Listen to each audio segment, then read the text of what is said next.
Bonjour et bienvenue dans cette nouvelle vidéo YouTube. Je suis très heureux de vous aujourd'hui vous montrer et vous comparer finalement ces deux nouveaux produits. On avait vu que le dernier essai de la 340D avec l'S4 a eu un franc succès sur YouTube. On a eu de super stats au niveau vue et on s'est dit qu'il fallait continuer sur des modèles assez populaires, continuer à comparer pour vous aider à choisir finalement le prochain produit. Parce que figurez-vous, on sort systématiquement de cas concrets. Régulièrement, des clients hésitent entre ces deux modèles-là, ne savent pas vraiment lequel choisir puisque très souvent les caractéristiques sur le papier se ressemblent énormément. On est sur des tarifs similaires, on est sur des caractéristiques chevaux, puissance, etc. Similaires au niveau du poids, au niveau ergonomie, habitabilité. Et donc les gens hésitent beaucoup. Finalement c'est un coup de cœur. Les goûts et les couleurs, ça je ne pourrais pas juger pour les gens. Il y en a qui préfèrent largement le look et sont piqués potentiellement BMW. D'autres c'est Audi et pas autre chose.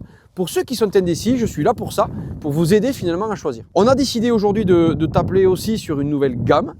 Oui, le SUV, mais aussi les SUV hybrides, qui est clairement dans l'air du temps, notamment pour les entreprises, avec des avantages fiscaux très intéressants. On pourra y revenir sur la partie économique. On va commencer par regarder l'extérieur de chaque véhicule, esthétiquement. On va les comparer à l'extérieur. Ensuite, on passera à une comparaison intérieure.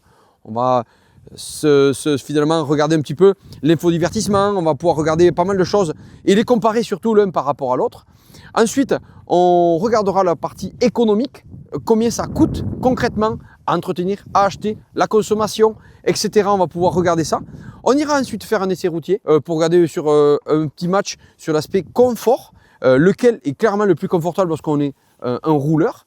Et puis on finira en apothéose avec un essai dynamique et je vous dirai lequel de ces deux véhicules est le plus agréable à conduire en version un petit peu sportive. On finira par conclure et je vous donnerai du coup ma note globale sur ces deux véhicules-là, lequel moi je préfère. Et je le répète jamais assez, mais ça reste mon choix. C'est tout ce que je dis est subjectif. Moi je pense ça, mais c'est peut-être différent de toi Rémi qui filme derrière la caméra ou que quiconque en France. Donc n'hésitez pas à vous donner votre avis sur ça parce que comme je le dis, tout ce que je dis n'est pas la Bible et c'est n'est uniquement mon ressenti. Donc je vous invite à venir avec moi et on va commencer cet essai à regarder du coup l'aspect esthétique. C'est parti, on va donc commencer par ce BMW. On peut remarquer d'entrée de jeu un capot long, beaucoup plus que le Q5. Beaucoup plus tranché devant, avec une calandre bien connue, avec sa double grosse calandre, et qui n'est encore bien sûr moins importante que sur les tout derniers X3 qui sont sortis, qui peuvent être vraiment extravagantes. Au début très choquant, aujourd'hui on s'y est habitué. On retrouve par contre à l'avant ce que j'adore, et je vous le dis, et c'est pas la première fois que je le dis, j'apporte beaucoup d'importance à la signature lumineuse et aux feux LED notamment.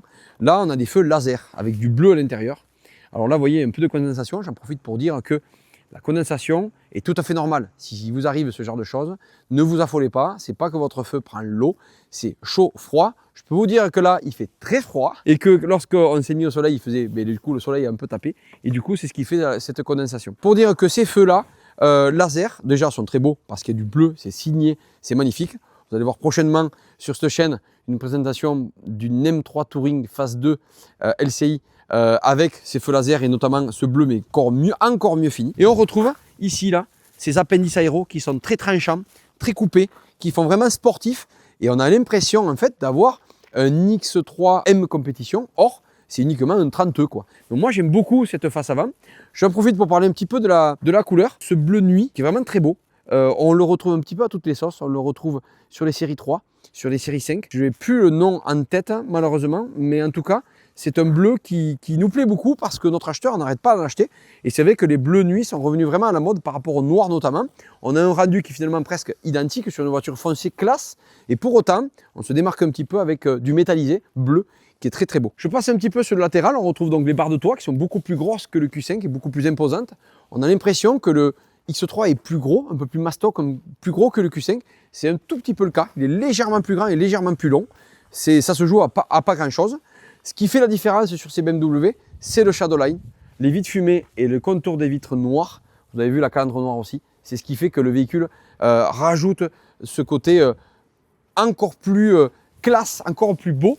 Et j'en profite pour vous mettre les feux, pour vous montrer la signature lumineuse des feux arrière de cet X3 qui est vraiment magnifique. Je ne sais pas si vous pouvez le voir ici sur la caméra.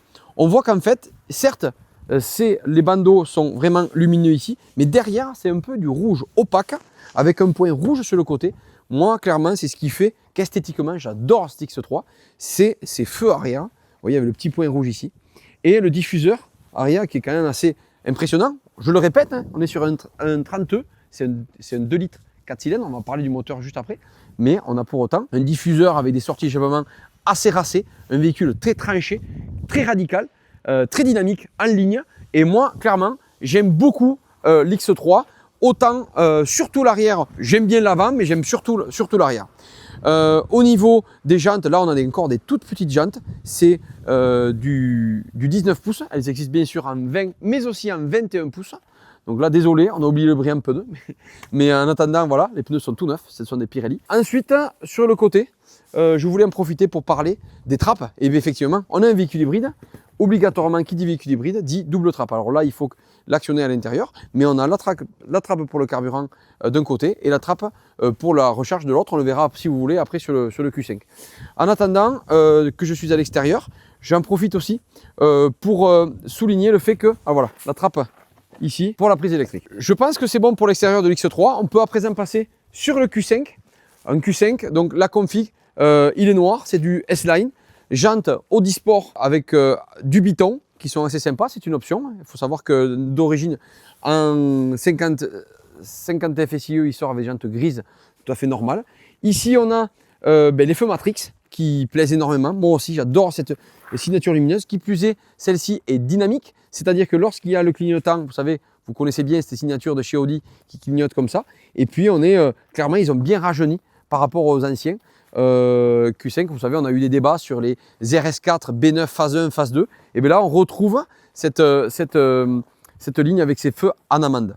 À l'avant, la calandre a complètement changé depuis l'ancien. Avant, on avait des barres verticales et horizontales. Là, on est carrément sur un petit nid d'abeilles. On n'a pas la calandre noire avec le logo noir comme on fait d'habitude parce que celui-ci n'a pas le pack contour de vitre noire, etc. On est sur du chrome. Alors, il y en a qui aiment, il y en a qui n'aiment pas. Moi, perso, j'aime bien le côté full black. Et vous savez qu'on a l'habitude de tuner nos véhicules un peu de la sorte. Mais là, c'est quand même beaucoup plus complexe parce qu'il y a énormément, alors ce n'est pas du chrome, hein, mais il y a énormément de parties finalement à déchromer et ça représente quand même beaucoup de travail. Si on regarde la face avant, par contre, effectivement, avant, on avait une calandre, enfin ici des aérateurs ici qui étaient vraiment sur la longueur. Là maintenant ils les ont raffinés, ils ont changé un petit peu le look, un petit peu comme toute la gamme Audi de cette génération. On est sur un véhicule de 2022. Après sur le côté, un véhicule effectivement qui est classe, le Q5 et le best-seller chez Audi, est resté longtemps, très longtemps le véhicule le plus vendu de la gamme. Et derrière, venez voir, moi aussi là j'adore ces signatures lumineuses. Comme je disais, certes les clignotants sont dynamiques, mais on a aussi la signature lumineuse avec des LED. Et ça, c'est vraiment sympa. Derrière, le diffuseur. Alors là, ils ont un petit peu triché. Alors, on le voit moins que sur les phases 1. Mais effectivement, on n'a pas les échappements à l'intérieur. C'est uniquement du plastique. Et on a les échappements qui sont en fait dessous. Et c'est évidemment leur. Mais ça se voit quand même moins que sur les phases précédentes. Parce que clairement, on sentait que sur les phases précédentes, c'était vraiment du cosmétique. Et pas plus, alors que là, on pourrait encore y croire. Quand je parlais tout à l'heure du déchromage complet, il y a aussi souvent cette barre qui passe en noir. Et ça, mais c'est une option qui vaut plus de 1000 € chez Audi. Ce véhicule-là est bien configuré, mais il n'avait pas cette option-là. Et c'était pour nous très complexe de le passer en full black. Voilà, petit aileron sympa, assez sportif. On peut penser à la S3 ou la RS3. C'est assez sympa. Et puis voilà, c'est barre de toit assez discrète. On n'a pas les vitres fumées sur ce modèle-là, mais il faut savoir que c'est assez courant sur ce type de SUV. Donc on arrive à la fin finalement du premier petit combat, petite bataille. Je donne mon point à l'X3. Parce que je trouve qu'il est beaucoup plus moderne que le Q5 et j'aime pas trop les yeux en amande du Q5. Donc les feux arrière, les feux avant et la ligne de l'X3 qui est plus dynamique, malgré que ces jantes là sont pas les plus jolies, malgré que ce soit du Biton, je préfère l'X3. Par contre, je tiens à dire que si on était sur des phases 1, je préférais le Q5 phase 1 que l'X3 première génération de 01, de G01, car les anciens feux, clairement, je n'aimais pas. Je trouvais que ça faisait très vieillissant et ça ne me plaisait pas. Là, pour le coup, avec ces optiques, les feux arrière, je préfère clairement ça. Donc, le premier point va à l'X3. Dans cet X3, à l'intérieur, c'est la sobriété à l'allemande, mais qui plus est chez BMW, on retrouve quasiment toujours les mêmes commodos. On a l'impression que depuis la série 3 des années 2000, on a toujours les mêmes commodos. C'est vrai qu'ils n'ont pas changé leur façon de faire. contrario d'Audi qui s'est vraiment renouvelé. On retrouve encore beaucoup de boutons. Pour ceux qui aiment les boutons, il y en a énormément. Il y a encore une molette, il y a encore beaucoup de boutons. Le pommeau qui se fait assez discret, qui est assez sympa.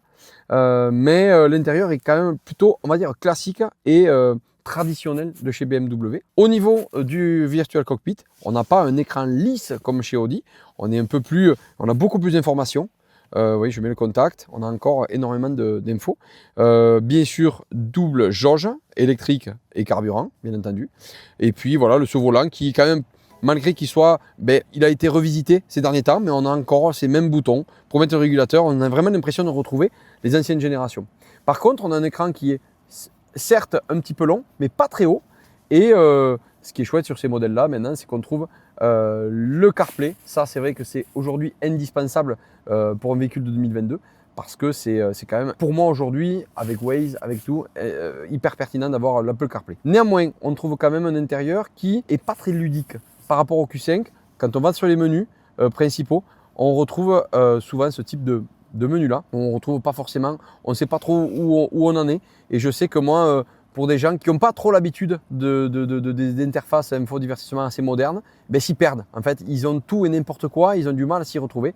Et j'avoue que chez Audi, on va le voir tout à l'heure, ils ont été beaucoup plus pragmatiques et beaucoup plus ludiques et beaucoup plus simples d'utilisation. Ça, comme je le rappelle, c'est mon avis. Après, sinon, à l'intérieur, on a des sièges. Là, pour le coup, ce sont des sièges sport qui sont très larges, très confortables et on est vraiment bien dedans. Malgré que les BMW soient de réputation plus raides et plus rigides qu'une Audi, on retrouve quand même dans ces sièges larges quand même du confort très agréable. C'est après dans le châssis, on le verra sur l'ordre de l'essai routier, qu'on retrouve aussi quand même pas mal de raideur. Mais là, pour le coup, on ne peut rien redire sur ces sièges sport à l'intérieur. Je tiens à dire un petit mot sur l'arrière, s'il vous plaît, venez avec moi. Petit bémol au niveau des sièges arrière, on retrouve des poignées de porte qui sont très imposantes au niveau du genou.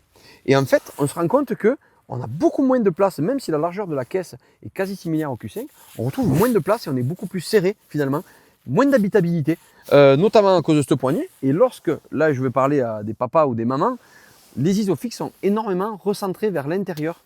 C'est-à-dire qu'on exploite très peu la largeur de la voiture. Regardez la distance qu'il y a entre l'Isofix et le bord, on est vraiment très loin.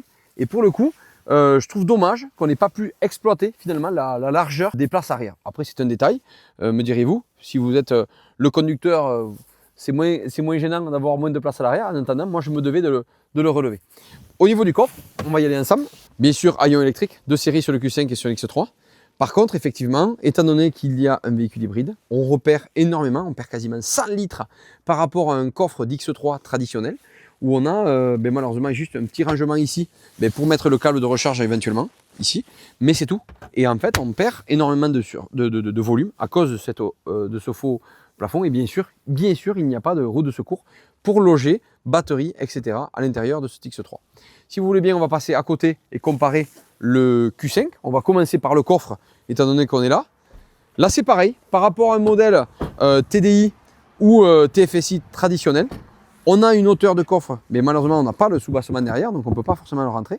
Ici, on a bien sûr tout ce qui est câble chargeur pour les prises secteur et prises chargeur rapide.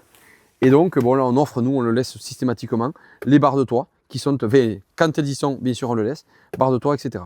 J'ai oublié de dire que ces véhicules-là étaient équipés de l'attelage, et celui-ci et l'autre sont équipés des attelages escamotables électriques d'origine de chez Audi. Je disais donc, je le montre ici, au niveau de l'Isofix, on a réussi à exploiter chez Audi un peu plus de largeur de siège. Et ça, c'est pas pour déplaire les petites familles, voire les grandes. Moi, pour vous le dire, j'ai 3 enfants, et clairement, 3 enfants dans un Q5, malheureusement, même dans un X3, c'est un petit peu juste. C'est à partir de la plateforme du Q7, Cayenne, Q8, Touareg, que là, on se retrouve beaucoup plus de largeur au niveau de la plateforme. Au niveau de l'intérieur et de l'habitacle, on a un Virtual Cockpit qui est légèrement plus petit, par contre qui est une dalle bien plate. Vous voyez, je ne vous mentais pas, quand je vous dis qu'il faisait froid, il fait moins de 2 degrés. On a ici donc un volant qui commence progressivement à perdre. Enfin, là, c'est parce que c'est pas un modèle très haut de gamme. On n'a pas vous savez, le côté un petit peu coussin qu'on peut retrouver sur des modèles plus haut de gamme. Là, on a un Q5, on va dire, plutôt standard, malgré qu'il soit très bien équipé au niveau des options, mais au niveau intérieur, on n'a pas une finition très haut de gamme. À l'intérieur, bien sûr, le key free, pas besoin de mettre la clé pour démarrer, il n'y a plus de clé à insérer, c'est terminé. Encore effectivement quelques boutons, mais si vous regardez bien, il y en a par rapport à chez BM énormément moins. On retrouve voilà, 6 boutons ici, 7 ou 8 boutons ici, et c'est tout. On en retrouve, depuis cette génération de Q5, phase 2, on retrouve l'écran tactile, ce qui n'était pas le cas avant. Avant, on faisait encore avec la molette ici, et c'est depuis cette génération qu'on l'a perdu. Et clairement, moi, je préfère largement avoir un écran qui est plus grand que l'ancien, qui faisait vraiment presque ridicule, je pensais, pour un véhicule de ce niveau de gamme, clairement, qui était vraiment trop petit à mon sens. Et là, on a retrouvé un écran qui est beaucoup plus généreux. J'insiste un petit peu sur 2-3 options, et notamment celle-ci, où en fait, on peut arriver à garer le véhicule seul, en créneau, en bataille. C'est le véhicule qui va se garer seul, directement en captant les places. Voilà, c'est quelque chose que les gens voient assez peu. Ce véhicule-là en est équipé. On garde les autres boutons, le Drive Select et la gestion de la batterie pour l'essai routier tout à l'heure. Ensuite, par rapport à l'intérieur, moi je trouve que c'est plus épuré. Je suis de base plus en véhicule pour rouler, plus Audi que BMW, clairement. Je préfère les Audi. J'aime cette marque. Je trouve qu'elle dégage quelque chose de puissant et fort. Maintenant, je dois dire que si je dois faire des bornes, je préfère prendre quand même l'Audi. Et je trouve que l'intérieur est quand même plus avant-gardiste et plus dans l'air du temps sur le Q5 que sur l'X3. Je ne prends pas en compte bien sûr ce niveau de finition. Moi je parle à niveau d'équipement équivalent. Celui-ci à l'intérieur est un peu moins équipé que l'X3. Du coup je donne quand même mon point à l'intérieur au Q5. Petit détail, et c'est petit détail et les connaisseurs peut-être reconnaîtront. On retrouve ici un logo avec 6 côtés, donc c'est un hexagone. Et c'est vrai qu'ils ont changé les faces avant. On pouvait retrouver ici la façade d'une Audi. Et finalement, sur cette génération-là, on a finalement un octogone, si on va voir la calandre devant. Et finalement, ils n'ont pas forcément respecté cela. C'est un détail, mais voilà. C'est juste pour vous dire que... Ah non. Vous voyez, c'est ça. On a 8 côtés. 1, 2, 3, 4, 5, 6, 7, 8. Voilà, ce petit détail qui va peut-être, je ne sais pas, plaire aux gens. En tout cas, je ne l'ai pas dit, on retrouve systématiquement par contre du Quattro ici, 4 roues motrices, et de l'X-Drive à côté. Sur l'aspect économique, on retrouve là 2 véhicules qui sont presque au même prix. Alors, c'est pas tout à fait, on n'a pas réussi à trouver le même nombre de kilomètres. On a trouvé déjà la même année, c'est pas mal, c'est tous deux de 2022. Celui-ci a 62 000 km et celui-ci a 39 000 km, donc ils ont 23 000 km d'écart. Néanmoins, on retrouve un écart de prix de 5 000 euros. D'un côté, on a un moteur qui fait 292 chevaux. L'autre côté, on a 299 chevaux. Donc, il n'y a que seulement 7 chevaux d'écart entre l'un et l'autre. On a quasiment les mêmes produits sur le même marché, clairement. Ils se concurrencent et en neuf et en occasion. En neuf, celui-ci valait 82 000 euros. Celui-ci valait quand même un peu moins, puisqu'il n'est pas aussi bien équipé. On n'a pas les mêmes sièges, on n'a pas l'affiche à tête haute, on n'a pas... Il manque quand même pas mal d'options que l'X3 a. Donc c'est pour ça que finalement on pourrait presque les comparer. Je ne sais pas vous, si vous préférez mettre, admettons qu'ils aient le même kilométrage, est-ce que vous préférez acheter un X3 à finition égale ou un Q5? Ce sera toute la question. Moi j'aimerais m'attarder un petit peu sur la consommation, sur le coût à l'entretien chez BMW, chez Audi, ce que ça donne exactement en conso pur. Alors, je me suis inspiré, alors je vous avoue et je ne vais pas vous mentir, je ne suis pas hypocrite, je n'ai pas fait 20 000 km avec celui-ci et 20 000 km avec celui-là pour voir les consos. Je me suis inspiré de ce que fait notamment le vendeur automobile qui avait fait lui pour le coup 900 km et 900 km avec chacun et en nous disant concrètement combien il consommait. Il était en version mixte sans recharger bien sûr tous les 40 km, sinon on serait à 2 litres au 100, même pas, hein, si on arrivait à rouler toujours en élec. Je ne sais pas comment, il faudrait vraiment faire que des petits trajets pour arriver à recharger systématiquement. Il était en consommation mixte à 7,8 litres au 100 avec l'X3 et il était à un peu plus de 8 litres avec le Q5. Alors, on peut trouver on pourrait dire que ça consomme quasi pareil. Là où on trouve de l'écart, c'est au niveau de l'électrique. On a une meilleure autonomie sur le Q5, seulement 5 km supplémentaires. Alors là, je m'y attarde aussi un petit peu parce qu'on a toujours les statistiques que donne le constructeur en disant oui, mais alors vous pouvez faire 60 km en électrique et puis là aussi. Ça, c'est ce qu'il y a sur le papier. Quand ils vous le vendent, c'est un peu le même style quand on vous disait qu'un diesel consommait 3,3 litres au 100. Il ne faut pas leurrer les gens. Clairement, dans nos routes, en fonction de comment on roule, on ne peut pas stabiliser la vitesse à 50 km/h, mettons sur un périphérique d'une grande ville. Là, clairement, là aussi, on les a essayés. Et moi, là, pour le coup, je l'ai essayé. 60 km, c'est complètement utopique, impossible, limite à faire. 50, vous pouvez les faire, mais il faut vraiment être très très doux avec la pédale d'accélérateur. J'ai déjà fait donc avec celui-ci, avec un Q5 comme ça, 45 km en hybride et avec celui-ci 40 km. Donc on a ici une batterie qui est plus grosse, surtout qui recharge plus vite, presque 2 fois plus, et ça c'est pas rien. Lorsqu'on vient à rouler beaucoup à l'électrique, c'est quand même beaucoup plus agréable d'avoir une batterie qui se recharge beaucoup plus rapidement. Malheureusement, quand on a une batterie plus grosse et une autonomie plus importante et une recharge plus rapide, malheureusement, eh bien, ça se joue sur le poids et sur la balance. On retrouve ici un véhicule qui fait 2 tonnes 100 pour l'autre qui fait 2 tonnes. Alors 100 kg, ça peut paraître peu, mais c'est beaucoup. On le verra lors des essais dynamiques, mais finalement, on retrouve quand même un écart assez important sur la balance parce que le poids est l'ennemi de la performance et aussi est l'ennemi de l'efficience.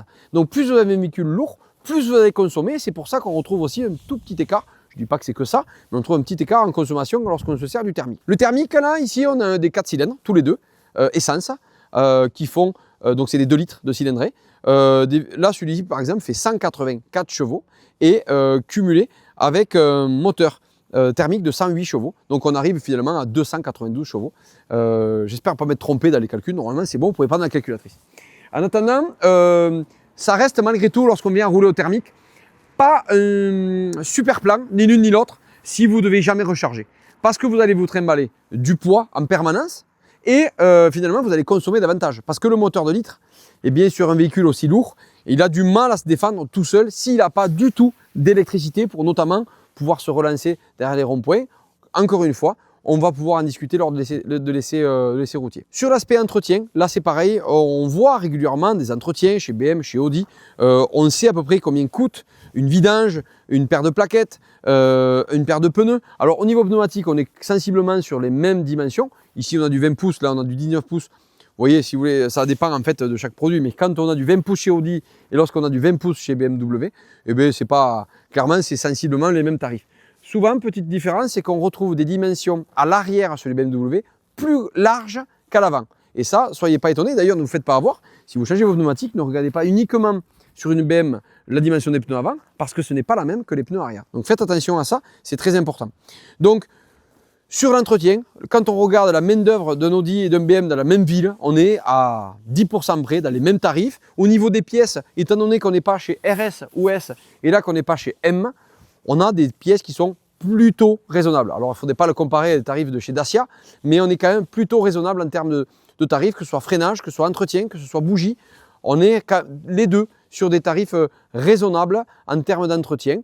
Maintenant, c'est sûr que dans des garages indépendants, spécialistes de BMW ou comme chez nous, par exemple, aux ateliers Bonnefils, j'en profite pour faire un petit peu de publicité, on a l'habitude d'entretenir ces véhicules-là, il vous serait plus de 35% moins cher qu'un concession, alors qu'on respecte régulièrement la pièce d'origine et on a une qualité de service avec des valises spécifiques, notamment pour pouvoir se brancher directement aux valises BMW respectivement et Audi.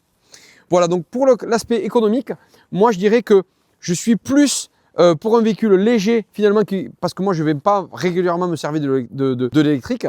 Donc quelqu'un qui se servirait très régulièrement de l'électricité, ben, choisirait celui-ci. Quelqu'un qui roule plus souvent au thermique, choisirait celui-là. Moi quand je roule, je fais beaucoup de kilomètres. Donc moi, mon point va directement chez BMW. Nous sommes à présent dans le Q5 50 FSIE. On est parti. Je reste en mode confort, effectivement, comme vous le savez, comme à l'accoutumée, le système Drive Select, où l'on choisit finalement sa position. Est-ce qu'on veut être en automatique ou finalement tout va s'adapter, la suspension, la position de la pédale, la boîte de vitesse, etc. va bouger, enfin, va pouvoir rester en automatique et du coup s'adapter. Ou on a le mode dynamique qui là pour le coup beaucoup plus radical. Et on a aussi un mode individuel où l'on choisit si on veut le moteur éco, équilibré ou sportif. On choisit la direction si on la veut très directive ou confortable. Alors vous allez voir que chez BMW on a bien plus de choix que ça.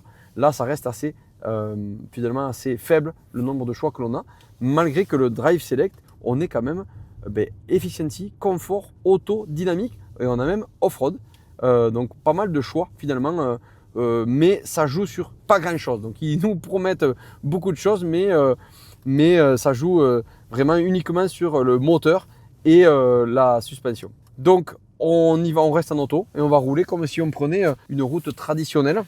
Et on va rouler comme si je roulais en daily. Donc rapidement, ce qu'on peut s'apercevoir, c'est que le moteur électrique permet d'avoir beaucoup de couples. Mettons à la sortie d'un rond-point, je veux ressortir et j'ai besoin de puissance de suite.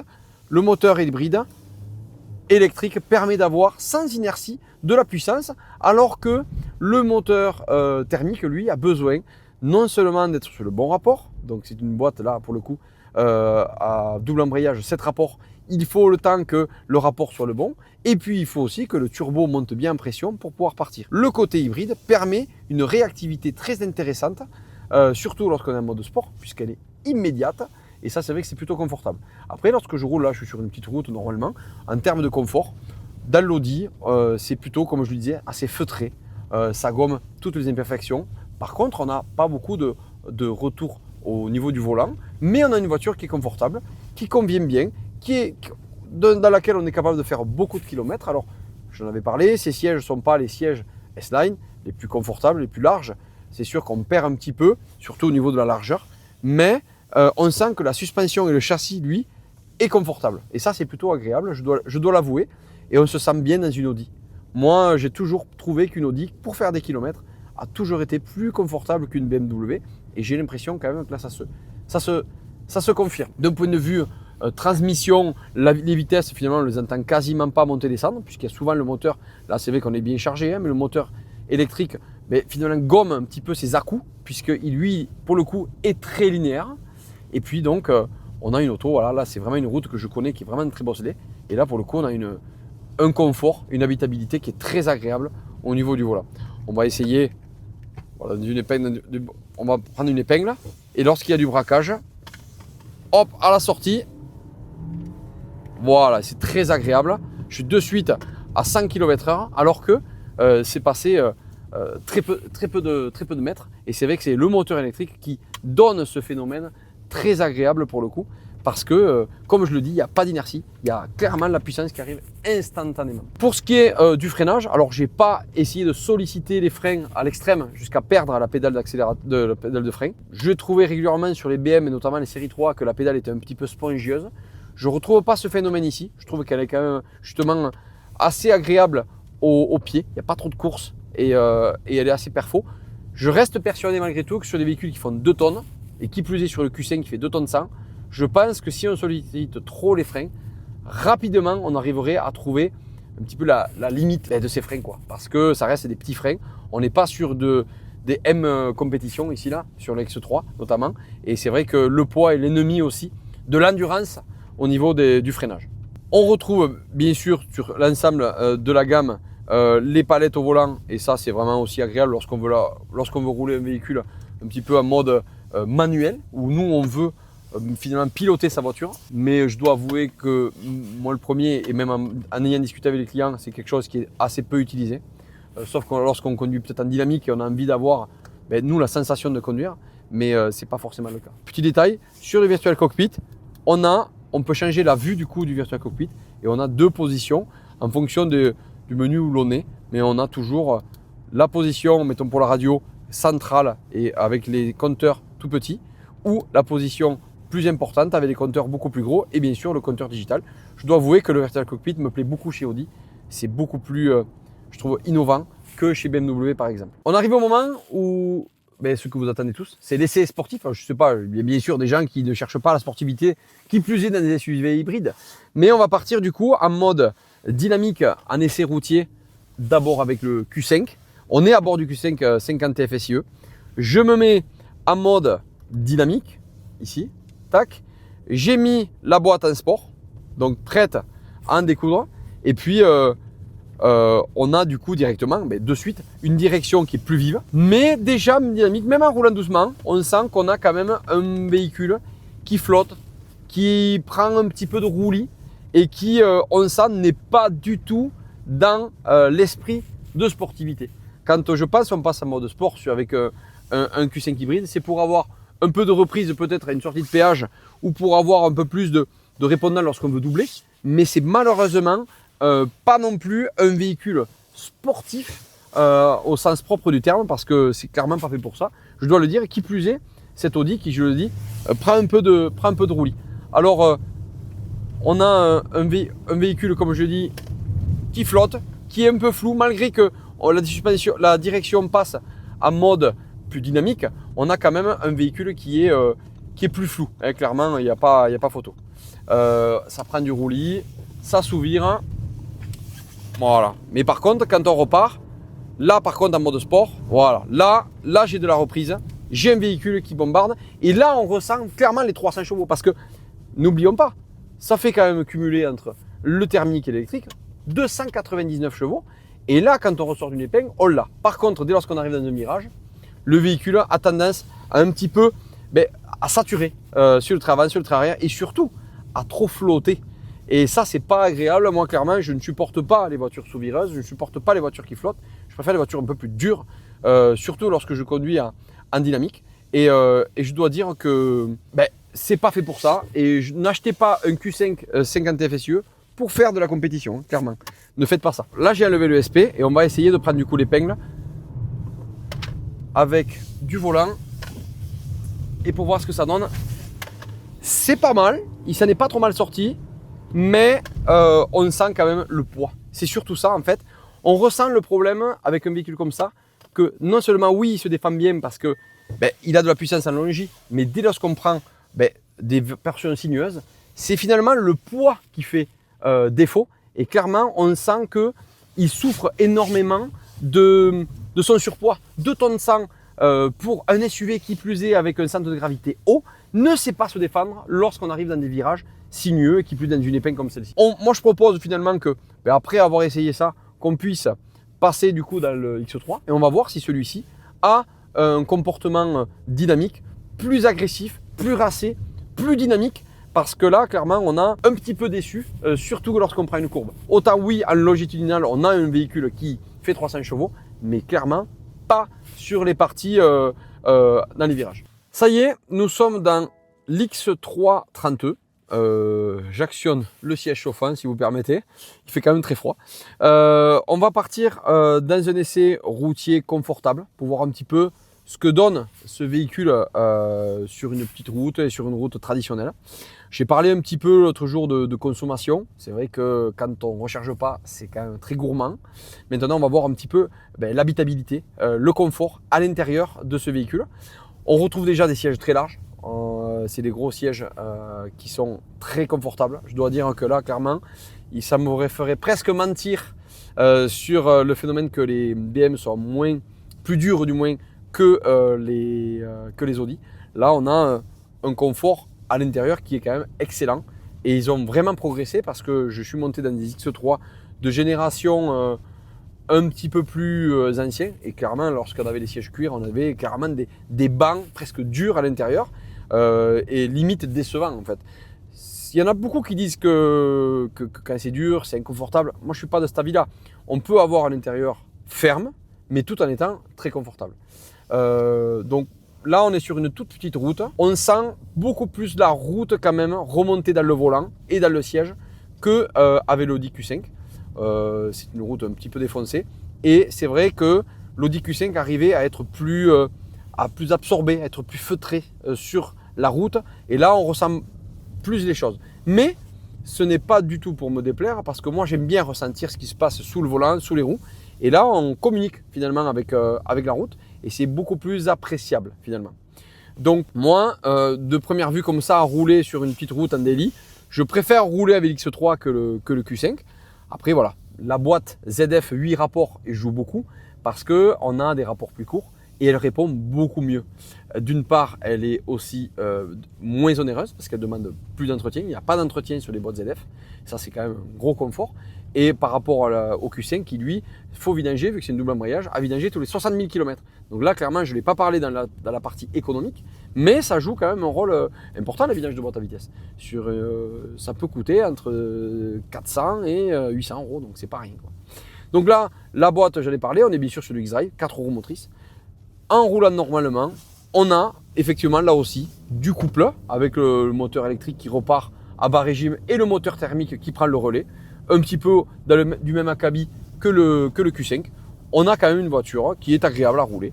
Et moi, je suis beaucoup mieux là-dedans que dans le Q5, clairement, parce que je pense que je ressens mieux. Quelqu'un qui aime le confort absolu, qui a besoin d'être dans un salon, va potentiellement préférer le Q5. Moi, je préfère ce côté un petit peu brut de décoffrage de l'X3. Voilà, c'est mon avis. Après, c'est vrai que dedans, les commodos, la boîte, tout tombe plutôt bien. Je préfère le pommeau de vitesse du Q5, qui est quand même plus agréable, plus sympa, plus joli. Ce petit pommeau, je l'aime un peu moins. Après, ça, c'est les goûts, les couleurs, comme je le dis souvent. Après, tenue de route, hein, même si on n'est pas sur une conduite dynamique, même quand on prend un rond-point, on n'aime pas trop habituellement avoir une prise de roulis importante. Souvent, il y en a qui disent « Oh putain, je me suis à l'arrière dans ton véhicule, j'ai envie de vomir ». Parce qu'on dit que le véhicule roule et prend donc du roulis et vient finalement à se coucher. Là, on sent de suite, même en position confort, que le véhicule mais finalement est beaucoup moins pâteau et beaucoup moins souple que le Q5.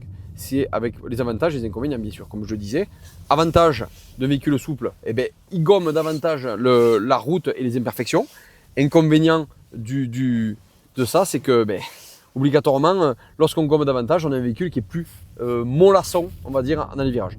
Donc, voilà, donc je donne mon point directement en version confort à l'X3 parce que même s'il est un peu plus dur, j'ai préféré sa conduite. On est donc sur la partie d'essai dynamique. On va pouvoir passer du coup avec l'ESP off pour voir un petit peu ce qu'il a dans le ventre. Voilà, on y est passé. On passe en mode sport ici, sport là aussi. Et là, on a carrément toute la quintessence et du moins la puissance de tous les moteurs, que ce soit électrique, hybride. Et on a bien sûr la direction, on a la suspension, on a tout qui est en mode sport. Et on va pouvoir aller du coup expérimenter un petit peu ce que ça donne. On va essayer déjà de faire un premier freinage pour voir ce que ça donne au premier freinage pour voir. Pédale effectivement un petit peu longue, un petit peu de course, un peu de sous-virage là.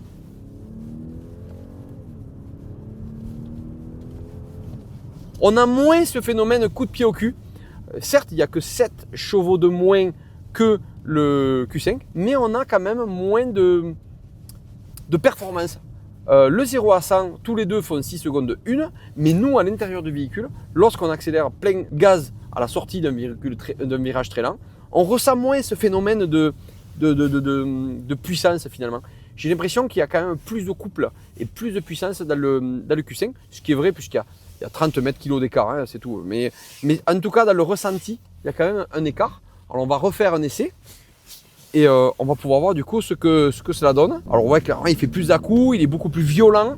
Par contre, au niveau des à-coups boîte moteur que le Q5 lorsqu'on roule en dynamique. Alors bien sûr, je suis très vigilant puisqu'on est sur route ouverte. Hein. Mais je peux essayer du coup, lorsque j'ai la visibilité, d'essayer de prendre un petit peu d'angle. Ouais, pédale toujours spongieuse, pas très agréable. Je mets du volant, ça s'ouvre. Ça s'ouvre un peu, ça reprend les gaz, mais c'est moins violent. J'aurais pensé clairement qu'il serait encore plus dynamique que ça. On sent que le véhicule est plus dur et qu'il saute davantage. Mais pour autant, malheureusement, le poids des 2 tonnes se fait largement ressentir. Je suis tellement déçu après avoir essayé des X3 40D, parce que c'était mon coup de cœur en termes de châssis, ou même, encore mieux, l'X3 M Compétition. Je suis un petit peu déçu en ayant tout ce poids qu'elle a malheureusement dans sa malle. Je me rends compte que clairement, il y a des lacunes d'un point de vue châssis par rapport aux autres. On va faire un dernier essai et puis du coup, je conclurai avec ça.